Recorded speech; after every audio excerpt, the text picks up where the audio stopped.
Welcome to Luca and Miguel. Enjoy the video. In this video, I will explain how to play ASU on your Chromebook. We'll cover two main approaches: utilizing the Linux development environment or exploring Android applications. It's important to check your Chromebook's compatibility with these features first. The performance you experience will largely depend on your device's hardware, so keep that in mind as we go through the steps. Let's get started.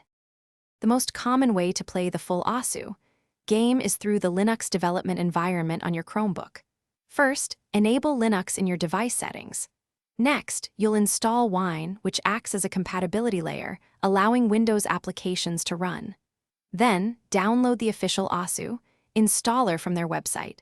Finally, use Wine to run the installer within your Linux environment, and you'll be ready to play.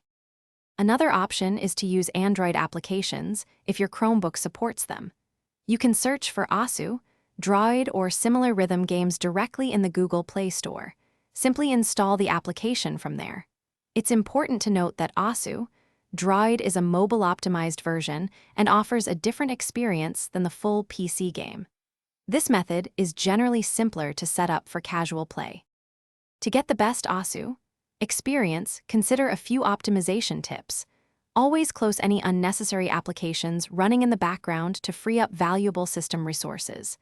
For improved accuracy and responsiveness, using a wired mouse or a drawing tablet is highly recommended. Adjust your in-game settings, like frame rate limits, for optimal performance. For smoother gameplay, a Chromebook with at least 8 GB of RAM is ideal. Thanks for watching and please subscribe. It's the best investment you'll ever make.